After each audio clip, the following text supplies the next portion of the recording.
Hi லக்கிட்டீஸ், இன்னைக்கு நம்ம மாட்டியோட எஃப்எஃபான my rugged husband episode 6 தான் பார்க்க போகிறோம். ஸோ இது வரைக்கும் நீங்கள் நம்ம சேனலை சப்ஸ்கிரைப் பண்ணலாம், சப்ஸ்கிரைப் பண்ணிக்கோங்க. அண்ட் கூடவே இந்த பெல் ஐக்கானும் கிளிக் பண்ணிக்கோங்க. அண்ட் உங்கள் ஃப்ரெண்ட்ஸ் அண்ட் ஃபேமிலிஸ்க்கு ஷேர் பண்ணுங்கள். ஓகே ஃப்ரெண்ட்ஸ், வாங்க நம்ம வீடியோக்குள்ளே போகலாம். எனக்கு மட்டும் ஏன்னு தெரில, அடிமேல் அடியாக விழுந்துக்கிட்டே இருக்குது. நானும் சரி ரொம்ப நாள் கழித்து இப்போ தான் வீடியோ போடணும் அப்படின்னு சொல்லி ரொம்ப கஷ்டப்பட்டு அதுக்கெலாம் டைம் ஒதுக்கி போட்டுட்ருக்கேன். அப்படி இருந்தோம் எனக்கு என்ன சொல்கிறதுன்னு தெரில. திடீர்னு வைரல் இன்ஃபெக்ஷன் மாதிரி வந்துருச்சுடா, பேசவே முடியல. அதனால தான் நான் வீடியோ போட முடியாது அப்படின்னு சொல்லி என்னோடய வாட்ஸ்அப் பேஜில் போட்டுருந்தேன். பட் மற்றவங்களுக்குலாம் என்னால் சொல்ல முடியலடா, சாரி. அண்ட் இன்றைக்கி கொஞ்சம் நல்லா இருக்குது. அதனால் சரி ஓகே, உங்களுக்காக ஒரு வீடியோ போட்டுடலான்னு சொல்லிட்டு போடுறேன். என்னால் முடிஞ்சால் நான் வீடியோஸ் போடுறேன், இல்லைன்னா நான் பொங்கலுக்கு அப்புறம் ஸ்டார்ட் பண்ணுறேன்டா. சரி வாங்க நம்ம வீடியோக்குள்ளே போகலாம். லாஸ்ட்டாக இதோட முடிச்சிருந்தோம் அப்படின்னா, நம்ம டேயாங் உங்கள் கழுத்தை தாலி கட்டிடுறாரு. இருந்தாலும் அவருக்குள்ளேயே ஒரு வன்மத்தை வளர்த்துக்கிறாரு. எப்படியோ என்ன உன் கழுத்தில் தாலி கட்ட வச்சிட்டிலடி, உன்னை நான் சும்மாவே விட மாட்டேன் அப்படின்ற மாதிரி வன்மத்தை வளர்த்துக்கிட்டு இருக்காரு. எப்படியோ டேயாங் அக்னிகுண்டத்துக்கு முன்னாடி உட்காந்து தாலி கட்டல அப்படின்னாலுமே எல்லாரும் ஆசைப்பட்டபடி உங்களோட கழுத்தில் தாலி கட்டிட்டான் அப்படிங்கிறதுல எல்லாருமே சந்தோஷமாக இருக்காங்க. ஆனால் அவங்களோட இந்த சந்தோஷமும் மகிழ்ச்சியும் உங்களை நரகத்தில் தள்ள போகுதுங்கிறது யாருக்குமே தெரியாமல் போயிடுச்சு. ஏன் உங்களுக்கே கூட அது தெரியாமல் மகிழ்ச்சியில் நின்றுட்டுருக்கீங்க. லக்ஷ்மிலாம் தன் பையனை கட்டுப்பிடிக்க உங்களை கட்டுப்பிடிக்கன்னு கட்டுப்பிடிச்சி ஆனந்தத்தை வெளிப்படுத்திட்டுருக்காங்க. ஆனால் நம்ம ஜிமின் பக்கத்துலேயே வரல. சாமி, இவங்கிட்ட மட்டும் போனோம் நமக்கு இன்றைக்கி சத்தம் அப்படின்னு சொல்லிட்டு அப்படியே அழுங்காமல் ஒரு ஓரமாக நம்ம டேயை விட்டு தள்ளி நின்றுட்டுருக்காரு. உடனே லக்ஷ்மி, பாட்டே வா வந்து உட்காரு, இன்னும் மிச்ச சம்பிரதாயத்தை எல்லாத்தையும் முடிச்சிடலாம் அப்படின்னு சொல்லி கூப்பிட, அவன் அப்படியே கையை உருவிட்டு, ஆக்சுவலி நான் 10 மினிட்ஸ் டைம் தந்தேன், ஆல்மோஸ்ட் 10 மினிட்ஸ் ஓவர், நான் இன்னைக்கு கிளம்புறேன் அப்படின்னு அங்கேருந்து போக போகிறான். அதை பார்க்கும்போது இன்னொரு முறை ஹார்ட் அட்டாக் வர மாதிரி இருக்குது லக்ஷ்மிக்கு. என்னப்பா சொல்கிற, இன்னும் சடங்கு சம்பிரதாயமாக முடியல, நீ வெறும் தாலி தான் கட்டியிருக்க, இனி அக்னி குண்டத்தை சுற்றி வரணும், அவளோட நெத்தியில் குங்குமத்தை வைக்கணும், காலில் மெட்டி போடணும், பெரியவங்க கிட்ட ஆசீர்வாதம் வாங்கணும், எல்லாத்தையும் விட இன்னும் கொஞ்சம் நேரத்தில் ரிசப்ஷன் இருக்குது, நைட் ஃபர்ஸ்ட் நைட் இருக்குது, எல்லாத்தையும் விட்டுட்டு இப்போ கிளம்புறேன்னு சொல்கிறியப்பா அப்படின்னு பதற, நீங்கள் என்கிட்ட கல்யாணம் மட்டும்தான் பண்ண சொன்னீங்க, ஸோ கல்யாணம் பண்ணிக்கிட்டேன், இதுக்கு மேலே என்ன பண்ணணுமோ அதை நீங்கள் பண்ணிக்கோங்க, ஐ ஹாவ் நோ டைம் அப்படின்னு டே சொல்லிட்டு நிற்க, அங்கே இருக்க எல்லாருமே அதை கேட்டு முகம் சொல்லிக்கிறாங்க. ஒரு நொடி அவரை உயர்வாக நினச்ச உங்களுக்கு கூட இப்படி பாதியில் விட்டுட்டு போகிற கணவரா அப்படிங்கிற மாதிரி உள்ளுக்குள்ளே ஒரு தடுமாற்றம் இருக்குது. ஊர்க்காரங்க ஆத்திரத்தோட, என்னப்பா கேனத்தனமாக பண்ணுற, உனக்கு வேணால் சடங்கு சம்பிரதாயம் சாதாரணமாக இருக்கலாம், எங்களுக்கு அப்படி கிடையாது, அது எங்கள் உயிர் மாதிரி, தாலி கட்டின உன்னால் 10 நிமிஷம் இருந்து சடங்கு சம்பிரதாயத்தெல்லாம் முடித்து பொண்ணை கூட்டிகிட்டு போக தெரியாதா அப்படின்னு அவங்க குரல் கொடுக்க, தன் முன்னாடி யாராவது கோவப்பட்டோ கத்தியோ பேசினா அவங்களுடைய நாக்கை வெட்டி போடுற அளவுக்கு எதிர்த்து பேசுவான். ஆனால் இன்றைக்கி கண்ணில் கோவம் தெரிக்க எதுவுமே பேசாமல் அமைதியாக நின்றுட்டுருக்கான். ஊர்க்காரங்க போகிற சத்தத்தில் எல்லாருமே பதறி போய் நிற்க, இங்கே நம்ம டேயோ அவர் பக்கத்தில் நின்றுட்டு இருந்த உங்கள் பின்னாடி நீண்டு கிடக்கிற சேலையோட முந்தானையை எடுத்து உங்களுக்கு பின்னாடி இருக்க குத்து விளக்கில் தூக்கி போடுறாரு. இப்படி வாக்குவாதம் நடந்துட்டு இருக்கும்போது திடீர்னு எங்கேருந்தோ கருகிற ஸ்மெல் ஹெவியாக வர, ஒரு செகண்ட் எல்லாருமே அமைதியாக நிற்க, அப்படின்னு உங்கள் பக்கத்துலேருந்து உங்களோட ஃப்ரெண்டு கத்தும்போது தான் உங்களுக்கே தெரியுது உங்களோட சேலை பயங்கரமாக கொழுந்து விட்டு எரிஞ்சிட்ருக்கு. அதாவது உங்களோட முந்தானை, அதோடு சேர்த்து உங்களோட 6 அடி கூந்தலும் லைட்டாக எரிய ஆரம்பிக்குது.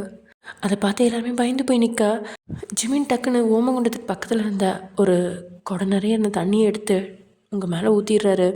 அதில் அந்த நெருப்பு அணைஞ்சிருச்சு. உங்கள் மேலே ஒரு சின்ன தீக்காயம் கூட படல, நீங்கள் தப்பிச்சிட்டிங்க. ஆனால் உங்கள் முடி மட்டும் கொஞ்சம் எரிஞ்சிருச்சு. அண்ட் நல்ல வேலை ஜிமின் மட்டும் இல்லை அப்படின்னா உங்களோட சாரியை அவுத்து தான் போட்டிருக்கணும். அப்படி போட்டிருந்தா அங்கே இருக்க எல்லா முன்னாடியும் உங்கள் மான மரியாதைலாம் போயிருக்கோம். சரி ஓகே, எல்லாம் முடிஞ்சிருச்சுல அப்படின்னு சொல்லிட்டு ஜிமின், அண்ணி உள்ளே ரிசப்ஷனுக்கு வாங்கின சாரீ இருக்குது, அதை எடுத்து கட்டிட்டு வாங்க அப்படின்னு சொல்ல, ஓகே அப்படின்னு சொல்லிட்டு நீங்களும் உள்ளே போக பார்க்குறீங்க. அண்ணா நீ வா அப்படின்னு ஜிமின் சொல்ல, அங்கே யாரையுமே காணோம். எங்கள் அண்ணனை காணோம் அப்படின்னு ஜிமின் சொன்னதுக்கப்புறம் தான், என்னது மாப்பிள்ளையே காணுமோ அப்படின்னு எல்லாரும் பார்த்து பயந்துட்டு அப்படியே பேசிகிட்ருக்காங்க. அப்போது வெளியில் இருந்த ஒருத்தர் உள்ளே வந்து, என்னாச்சு மாப்பிள்ளைக்கு, எதுக்காக திடீர்னு காடை எடுத்துகிட்டு எங்கேயோ அவசரமாக கிளம்பி போகிறாரு அப்படின்னு கேட்க, அப்போ தான் எல்லாத்துக்குமே நெருப்பு கொழுந்து விட்டு எரிஞ்சுக்கிட்டு இருந்த கேப்பில் நம்ம வீட்டை விட்டு எஸ்கேப் ஆகி போயிட்டாரு அப்படிங்கிறது புரியுது. அட கொலகாரா, நீ எஸ்கேப் ஆகி போகிறதுக்கு அந்த பிள்ளையோட சேலையை போட்டு எரிச்சிட்டியேடா. அந்த பிள்ளை உசுருக்கு எதாவது ஆயிருந்தா என்ன பண்ணுறது? பாவம் அந்த பிள்ளை. இது என்னோடய மைண்ட் வைஸ். டேயோட இந்த அலட்சியமான செயலால் ஏதாவது பிரச்சனை வந்துடுமோ அப்படின்னு சொல்லிட்டு லக்ஷ்மி, ஜிமின், கண்ணம்மா அப்படிங்கிற 3 பேர்த்தோட முகமும் பயங்கர அதிர்ச்சியில் இருக்க, இங்கே உங்களுக்கோ கழுத்தில் தாலி கட்டவன் எதுக்காக சொல்லாமல் கொள்ளாமல் இங்கேருந்து போயிட்டான் அப்படின்னு புரியல. அப்போது ஊரில் இருக்கிற பெரியவங்களாம், ஏம்மா பொண்ணு கேட்டு பவ்யமாக வந்தீங்க, ஆனால் கல்யாணத்துக்கு பையன் வரல, அதுக்கு என்னமோ நான் கீழே விழுந்து அடிபட்டதுனால தான் பையன் மண்டபத்துக்கு வராமல் நேராக ஹாஸ்பிட்டலுக்கு வந்தான்னு சொன்னீங்க. சரின்னு நாங்களும் சம்மதிச்சு சாயங்காலம் இங்கே வந்தால் பையன் அக்னி குண்டத்தில் கூட உட்காராமல் கல்யாணத்தை நின்றுக்கிட்டே பண்ணிக்கிட்டான். சரி ஏதோ அவசரத்தில் பண்ணிக்கிட்டான் போல் அப்படின்னு நினச்சா, இப்போ தாலி கட்டின கையோடு எங்கேயோ ஓடி போயிட்டான். இப்படி ஓடி போகிறவன் நாளைக்கு பிள்ளைக்கு பிள்ளையை கொடுத்துட்டு பாதியில் ஓடி போக மாட்டான்னு என்ன நிச்சயம்? இதுதான் நீங்கள் பையனை வளர்க்குற லட்சணமா? உங்களை நம்பி எப்படி இந்த பிள்ளைய சென்னைக்கு அனுப்புறது தனியாக அப்படின்னு ஊர்க்காரங்களா சத்தம் போட, ஒவ்வொருத்தங்களோட வாயிலிருந்து வர்ற வார்த்தைக்கு என்ன பதில் சொல்கிறது அப்படின்னு தெரியாமல் அப்பாவியா லக்ஷ்மி கண் கலங்கி நிற்கிறாங்க. இங்கே உங்கள் சித்திக்கும் உங்கள் சித்தி பொண்ணுக்கும் நீங்கள் கூனி குறுகி நிற்கிறத பார்த்து அப்படியே ரொம்ப சந்தோஷம், பயங்கர சந்தோஷத்தில் நின்றுட்டுருக்காங்க. அப்போது களத்தில் இறங்க நம்ம ஜிமின் எல்லாரையும் பார்த்து கையெடுத்து கும்பிட்டு, எல்லாரும் மன்னிச்சிருங்க, எங்கள் அண்ணா பண்ணது தப்பு தான், அதுக்காக நான் மன்னிப்பு கேட்குறேன். ஆனால் என் அண்ணா ஏன் இப்படி போனாங்கன்னு உங்களுக்கு தெரியுமா? என் அண்ணாவோட ஃப்ரெண்டு ஜோசஃபோட ஒய்ஃப் பிரசவத்தில் ஹாஸ்பிட்டலில் அட்மிட் பண்ணாங்க. அவங்களுக்கு உடனே பிளட் தேவைப்படுது. அதுவும் ரொம்ப ரேர் குரூப். அந்த குரூப் என் அண்ணா கிட்ட மட்டும்தான் இருக்குது. அதனால தான் அண்ணா தாலியை மட்டும் கட்டிட்டு சடங்கு சம்பிரதாயத்தை விட அந்த பொண்ணோட உயிரை காப்பாற்றுறது தான் முக்கியம்னு சொல்லி இங்கேருந்து போயிட்டாரு. நீங்கள் சொல்கிற மாதிரி சடங்கு சம்பிரதாயத்தை முடிச்சுட்டு போனால் நீங்கள் சந்தோஷப்படுவீங்க. ஆனால் அங்கே 2 உயிர் அவனை நம்பி போராடிட்டுருக்கு. அதனால தாங்க எங்கள் அண்ணா போனார் அப்படின்னு கலங்காத கண்ணையும் கலங்க வச்சுட்டு இன்னும் பல சென்டிமெண்ட் டைலாக்லாம் அப்படியே தூவி விட்டுட்டு அவங்க நம்பணும் அப்படிங்கிறதுக்காக வாட்ஸ்அப்பில் ஏதோ ஒரு பொண்ணோட ஃபோட்டோவை காமிச்சு எப்படியோ நம்ம தேவை அவங்க வாயாலே புகழ்ந்து பேசுகிறபடி செஞ்சுட்டாங்க. ஊர்க்காரங்களும் அவசரப்பட்டு தப்பாக பேசிட்டோமோ அப்படின்னு லக்ஷ்மிகிட்ட மன்னிப்பே கேட்டாங்க. நீங்களாம் எப்படி ஒரு உயர்ந்த மாமனிதரை நம்ம கல்யாணம் பண்ணிக்கிட்டோம் அப்படிங்கிற பெருமையில் மிதக்க அலமுவோம். பார்த்தீங்களா, என் பேத்திக்கு நான் புளியங்கொம்பா தான் பிடிச்சி கட்டி வச்சுருக்கேன் அப்படின்னு தருணமிருந்து நிற்க, எல்லாத்தையும் அப்படியே பேசியே எல்லாரும் மனசையும் மாத்திர நம்ம ஜிமின் அப்படியே லக்ஷ்மியை சென்டிமெண்ட்டாக வந்து கட்டிப்பிடிச்சிட்டு, அம்மா எல்லாரும் நம்பிட்டாங்க, அவங்க எல்லாரும் அடுத்த கேள்வியை கேட்கறதுக்கு முன்னாடி வந்தவங்களுக்கு சாப்பாடை போட்டு ஈவினிங் ரிசப்ஷனை தொடங்கிடுங்க, இதுக்கு மேலே என்னால் அழ முடியாதுமா. எல்லா கூமுட்ட பசங்களும் நம்ம சொன்னதை நம்பிட்டாங்கன்னு நினைக்கும்போதே சிரிப்பாக வருது அப்படின்னு ஜிமின் லக்ஷ்மிக்கு மட்டும் கேட்குற மாதிரி மெல்ல சொல்ல, லக்ஷ்மிக்கும் சிரிப்பு தான் வந்துச்சு. இருந்தாலும் அப்படியே சமாளித்து எல்லாரையும் அங்கேருந்து சாப்பிட்றதுக்காக வீட்டுக்கு முன்னாடி போட்டிருந்த பந்தலில் உட்கார வச்சிட்டாங்க. அங்கே கிராமத்து சமையல் சாதம் தான். 7 வகை பொரியல், 3 வகை குழம்பு, 3 வகை பாயாசம், பழம்னு அப்படியே சாப்பாட்டில் எல்லார் வாயும் கட்டி போட்டுட்டாங்க. எல்லாருமே சாப்பிட்டுட்டு இருக்கும்போது கேப்பில் லக்ஷ்மி உங்களை ரூமுக்கு கூட்டிகிட்டு போய் உங்களுக்காக வாங்கிட்டு வந்த ஒரு ப்ளூ கலர் கிளிட்டர் ஒர்க்கில் தகன்னு மின்ற 1,00,000 மதிப்பிலான ஒரு பார்ட்டி வியர் சேலையை உங்கள் கையில் கொடுத்துட்டு, கல்யாண சேலை எரிஞ்சு போச்சுன்னு கவலைப்படாதம்மா, நம்ம சென்னைக்கு போனதுக்கப்புறம் கோவிலுக்கு போய் தங்கத்தாலி போடும்போ நான் இதே மாதிரி இன்னொரு நல்ல பட்டுப்புடவை வாங்கித்தரேன், அதை நீ பத்திரமா பார்த்துக்கோ அப்படின்னு பியூட்டிஷியன்களை வர சொல்லி அவங்களுக்கு கூட விட்டுட்டு கிளம்பிடுறாங்க. அதனால் முதல்ல ரெஃப்ரெஷ் ஆகிட்டு வந்தவ அவளோட 6 அடி கூந்தில் எரிஞ்சு போனதுனால 3 அடி கூந்தல் அப்படின்னு சொல்கிற அளவுக்கு வேறு வழி இல்லாமல் பியூட்டிஷியன்கள் அப்படியே கட் பண்ணி விட்டு, தென் அவங்க கற்றுக்கிட்ட மொத்த வித்தையும் உங்ககிட்ட இறக்கி உங்களை பயங்கர மாடர்னாக பயங்கர அழகாக ரெடி பண்ணி விட்டுருக்காங்க. அந்த சாரியில் ஒரு கல்பச்சத்தோடு அழகான ஒரு நெக்லஸ், ஒரே ஒரு செட்டு வளையல் அப்படின்னு எல்லாமே வைரத்தாலே உங்களை அப்படியே குளிச்சு வச்சுருக்காங்க. உங்கள் அழகை இன்னும் மெருகேற்றி அப்படியே ஒரு மாடர்ன் அழகையாக கொண்டு வந்து நிற்க வச்சுருக்காங்க. உங்களை அந்த கல்யாண ட்ரெஸ்ஸில் அதாவது சாரியில் பார்க்கும்போதே ஒரு 10 செகண்ட்ஸ் தடுமானம் நம்ம கண்டிப்பாக இப்போது ஒரு 30 செகண்ட்ஸாவது தடுமாறி போயிருப்பான் தான். ஆனால் என்ன பார்க்கறதுக்கு தான் அவன் இல்லையே. இங்கே ஹைவேஸில் டீ கடையில் நம்ம மேனேஜர் உட்காந்து டீ குடிச்சிட்ருக்காரு. அங்கே இருக்க கடைக்காரரு, என்னப்பா அடிக்கடி இங்கெல்லாம் டீ குடிக்க வருவ, இப்போலாம் வர்றதே இல்லை அப்படின்னு கேட்க, அட போயா நீ வேற, நான் என் பாஸுக்கு வாக்கப்பட்டு படாத பாடு வர்றேன். முன்னாடியெல்லாம் என் பாஸு வெளிநாடு ட்ரிப்பு போனால் அடிக்கடி லீவு கிடைக்கும். இப்போ எல்லாம் ஊரை விட்டு போனாலும் 1000 வேலை தந்துட்டு போகிறாரு அப்படின்னு சொல்லிட்டு டீயை வாயில் வச்சு தான் உண்டு.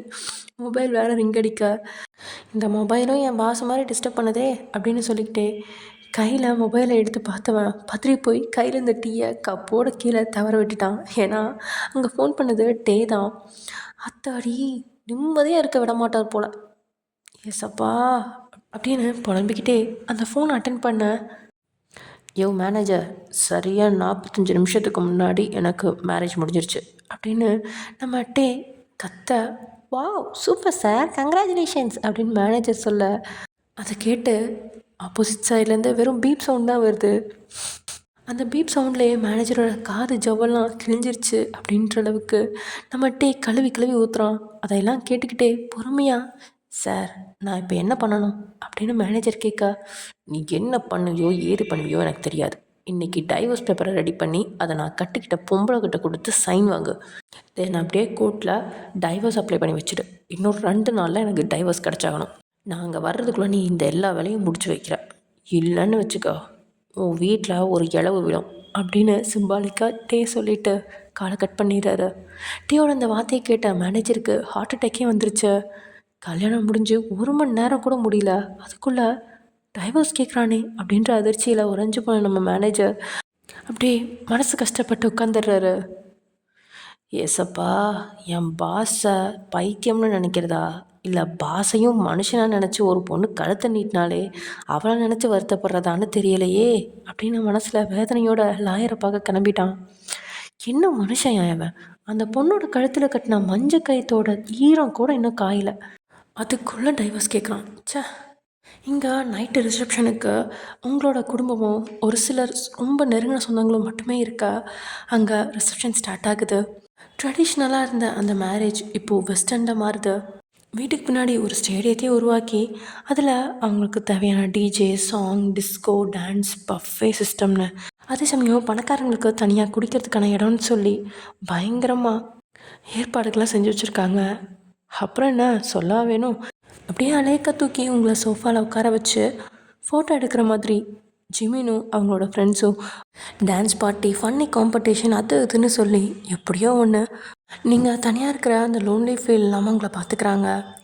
தென் அப்படியே பார்ட்டிலாம் முடிய கெஸ்ட்டுகளை எல்லாத்தையும் ஹோட்டலில் அனுப்பிடுறாங்க. பாதி பேர் அவங்க வீட்டுக்கு போயிடுறாங்க. இப்போது வீட்டில் ஒரு சிலர் மட்டும்தான் இருக்கிறாங்க. லக்ஷ்மி உங்களை சாப்பிட வச்சுட்டு, மேலே இருக்கிற பெரிய ரூம் உனக்கும் ஜிமினுக்கும் ரெடி பண்ணதுமா, நீ அங்கே போய் ரெஸ்ட் எடு, நாளைக்கு காலையில் சீக்கிரமாக ரெடி ஆகிடு அப்படின்னு சொல்ல, நீங்களும் சரி அப்படின்னு தலையாட்டிகிட்டே அந்த ரூமுக்குள்ளே போகிறீங்க. ஒரு செகண்ட் அப்படியே தடுமாறி நிற்கிறீங்க. ஏன்னா கட்டல்லாம் பூக்களால் அலங்கரிக்கப்பட்டிருக்கு. டேபிளில் பாலும் பழமும் ஏராளமான பொருட்களும் இருக்குது. அது ஃபஸ்ட் நைட் டீமில் ரெடி பண்ணியிருக்கதை பார்த்து அப்படியே ஸ்ட்ரக்காகி நிற்கிறீங்க. நீங்கள் டேயை கூட ஒரு செகண்ட் தான் பார்த்துருப்பீங்க. அவரோட ஃபேஸை கூட நீங்கள் சரியாக பார்க்கல. அப்படி இருந்த உங்களை இப்போ வரைக்கும் டே வந்து பார்க்க வரல. அப்படியே நீங்கள் சோகமாகி நிற்க, பின்னாடிலேருந்து ஒரு கை உங்களை தொடுது. டே தானோ அப்படின்னு நினச்சிட்டு ஆசையாக திரும்புகிறீங்க. ஆனால் அங்கே லக்ஷ்மி தான் நிற்கிறாங்க. என்னை மன்னிச்சிடுமா, நான் உன்னை இந்த ரூமில் படுக்க வைக்க வேணாம்னு நினச்சேன், ஆனால் மறந்துட்டு உன்னை இந்த ரூம்லேயே கூட்டிகிட்டு வந்துட்டேன், சாரிம்மா என்னை மன்னிச்சிடு அப்படின்னு சொல்லிட்டு வேறு ரூம் காமிச்சு விட்டுறாங்க.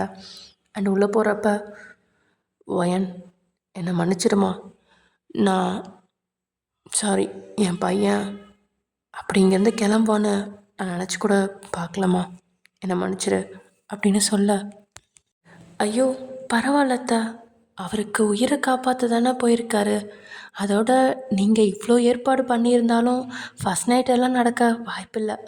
அவர் என்னை படிக்க வைக்கிறேன்னு சொன்னார். 3 வருஷத்துக்கு அப்புறம் குழந்த போத்துன்னு சொல்லியிருக்காரு. அதனால் எனக்கு பெரிய பிரச்சனை எதுவும் இல்லைத்த, நீங்கள் தூங்குங்க அப்படின்னு சொல்லி சிரிச்சிட்டே தான் ரூமுக்குள்ளே போகிறீங்க. ஆனால் நீங்கள் சொன்ன வார்த்தை அப்படியே லக்ஷ்மிக்கு பகீர்னு இருக்குது. அந்த பக்கமாக வந்து ஜிமினோட கையை பிடிச்சி தடுத்த லக்ஷ்மி, நீங்கள் சொன்ன எல்லா விஷயத்தையும் சொல்ல, அவனுக்கு பெருசாக அதிர்ச்சியெல்லாம் இல்லை. ஏன்னா இதே விஷயத்தை தான் நீங்கள் காலையிலேயே சொல்லிட்டீங்களே அவர்கிட்ட. அம்மா, அண்ணி என்கிட்டயே சொன்னாங்க. ஆனால் என்னால் தான் நம்பவே முடியல. ஃபர்ஸ்ட் நைட்டு பேபிலாம் ஓகே தான். ஆனால் அண்ணா எப்படி படிக்க வைக்கிறேன்னு சொன்னாருன்னு தான் எனக்கே புரியல. அதோட அவங்க பாட்டி வேற நம்ம கூட கூட்டிகிட்டு வர சொல்லியிருக்காரு. அவங்க தங்கச்சிக்கு அண்ணாவே கல்யாணம் பண்ணி வைக்கலாம்னு சொன்னாராம் அப்படின்னு இன்னும் 2 குண்டை தூக்கி போட, அதை கேட்டு லக்ஷ்மிக்கு இன்னும் அதிர்ச்சி ஆயிடுச்சு. அதாவது பாட்டி அழைச்சிட்டு போகிறது, பேத்திக்கு கல்யாணம் செஞ்சு வைக்கிறது, இதெல்லாம் அவளுக்கு ஒரு பெரிய விஷயமே இல்லை. ஆனால் நம்ம டே எப்படி இதுக்கு சம்மதிச்சிருப்பான் அப்படிங்கிற அதிர்ச்சி மட்டும்தான் முகத்தில் இருக்குது. அப்படியே ஷாக்கில் லக்ஷ்மி நின்றுட்டுருக்கா. இங்கே நீங்கள் அப்படியே கண்ணெல்லாம் கலங்க வெளியில் வந்து, அத்தை, ரூம் கொஞ்சம் பெருசாக இருக்குது, எனக்கு பயமாக இருக்கு அத்தை, நான் பாட்டிக்கிட்ட போகணும் அப்படின்னு சொல்கிறீங்க சின்ன குழந்தையாட்டம். தென் அடுத்த 15 மினிட்ஸில் நீங்கள் ஜிமின் கூட அலமோட வீட்டுக்கு வந்துட்டீங்க. அந்த வீட்டில் பாட்டிக்கும் தூக்கம் வரல தான். ஏன்னா பேத்தி இல்லாமல் பாட்டியாலேயும் இருக்க முடியாது. தியா கூட அவ்வளோவா பாட்டி கூட இருக்க மாட்டா. ஆனால் நீங்கள் அப்படி இல்லை, தினமும் பாட்டியோட தான் படுப்பீங்க. பாட்டியோட கை எப்போயுமே உங்களோட அரவணைப்புலையே இருக்கும். நீங்கள் தூக்கத்தில் விலகி படுத்தா கூட பாட்டி எப்படியாவது உருண்டு உங்கள் பக்கத்தில் வந்து அணைச்சி படுத்துக்குவாங்க. அப்படி இருக்க இன்னைக்கு அந்த தனிமையில் உங்களால் இருக்க முடியல. பாட்டி கண்களில் தூக்கம் இல்லாமல் படுத்திருக்கும் போதே மின்னல் வேகத்தில் நீங்கள் உள்ளே வந்து பாட்டி பக்கத்தில் படுத்துடுறீங்க. பாட்டி அப்படியே ஷாக் ஆகி எந்திரிக்கும் போதே நீங்களும் பாட்டியை எழும்ப விடாமல் தடுத்த, பாட்டி சத்தம் போடாதீங்க, வெளியே ஹாலில் என் குழந்தைனார் தூங்கிட்டுருக்காரு, அவசரப்பட்டு எழுப்பி விடாதீங்க அப்படின்னு சொன்னேன். பாட்டி இப்படியே கையெடுத்து அவன் மேலே போட்டுக்கிட்டு படுக்கிறா. என்ன இங்கே வந்து படுத்துருக்கவ, ஊரில் யாராவது பார்த்தா தப்பாக பேச மாட்டாங்களா அப்படின்னு பாட்டி பேச்சு கொடுக்க, யார் என்ன நினச்சா எனக்கு என்ன பாட்டி, நான் என் பாட்டி பக்கத்தில் தானே படுத்திருக்கேன். என் அத்தைக்கிட்ட நான் பாட்டி வீட்டுக்கு போகிறேன்னு சொன்னேன், உடனே அனுப்பி வச்சுட்டாங்க.